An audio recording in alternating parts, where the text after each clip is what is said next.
Meli kubwa ya kivita ya kubeba ndege ya Marekani USS Gerald R. Ford imerejea rasmi baharini na ipo tayari kwa operesheni baada ya kufanyiwa matengenezo kufuatia tukio la moto lililotokea ndani ya meli hiyo. Kwa mujibu wa taarifa iliyotolewa na kikosi cha 6 cha jeshi la wanamaji la Marekani USS Sixth Fleet, meli hiyo iliondoka katika bandari ya Split, Croatia ikiwa katika hali kamili ya utekelezaji wa majukumu yake ya kijeshi.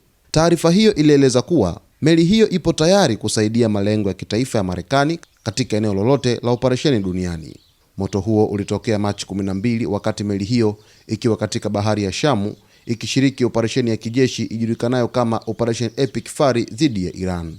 Akizungumza mjini Washington, mkuu wa operesheni za jeshi la wanamaji la Marekani, Darry Cloud, aliisifu timu ya wafanyakazi wa meli hiyo kwa hatua yao ya haraka ya kudhibiti moto huo. Walifanikiwa kuuzima moto huo na ndani ya siku 2 walikuwa tayari wameanza tena kurusha ndege za kivita, alisema. Hata hivyo, baada ya tukio hilo, meli hiyo iliondolewa kwenye operesheni dhidi ya Iran na kupelekwa nchini Ugiriki kwa ajili ya matengenezo ya sehemu za malazi zilizoharibiwa. Matengenezo hayo yalifanyika katika kambi ya kijeshi ya Marekani ya Suda Bay kwenye kisiwa cha Crete kabla ya meli hiyo kuelekea Croatia kwa siku 5 za mapumziko kwa wafanyakazi wake. Kwa mujibu wa Admiral Cloud, safari ya operesheni ya meli hiyo iliyoanza ilipoondoka katika kituo chake cha Norfolk, Virginia mwishoni mwa mwezi Juni mwaka jana, sasa itaongezwa hadi kufikia mwezi wa 11. Hii inatajwa kuwa moja ya safari ndefu zaidi kuwahi kufanywa na meli hiyo, ikionyesha umuhimu wake katika operesheni za kijeshi za Marekani duniani.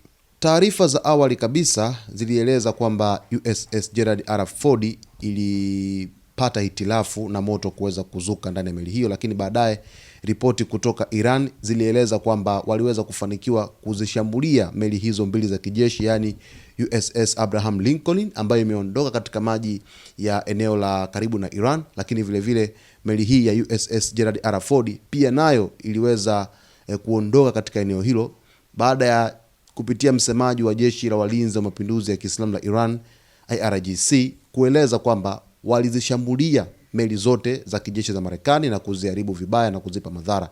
Sasa baadaye Marekani ikatoa taarifa kwamba meli hizo zimeweza kupata hitilafu, moja yapo ni hii ya USS Gerald R. Ford ambayo sasa hivi imeshafanywa matengenezo kwa mujibu wa taarifa kutoka jeshi la Marekani na iko tayari kurejea tena kwa ajili ya operesheni yake ya kijeshi katika eneo la Mashariki ya Kati. Sasa pia Rais wa Marekani Donald Trump alieleza kwamba ni kweli Irani ilirusha makombora ya kutosha, lakini walifanikiwa kuweza kuyapangua yote na kuweza kuleta madhara kidogo, taarifa ambayo iliweza kuzua sintofahamu kubwa sana kutokana na vile ambavyo Rais wa Marekani Donald Trump amekuwa akivieleza kwenye taarifa zake au kwenye jumbe zake mara kwa mara anapokuwa anaelezea hususan kwenye swala hili la vita ambalo linazidi kuendelea huko Mashariki ya Kati. Sasa meli hii rasmi inarejea kazini baada ya kuweza kufanywa matengenezo na sasa imepona, na tushuhudie hali ambayo itazidi kuonyesha mvutano zaidi katika wakati ujao. Basi kwa taarifa zaidi endelea kuungana nasi wakati wote hapa, kuweza kusubscribe, kulike, kucomment pamoja na kushare.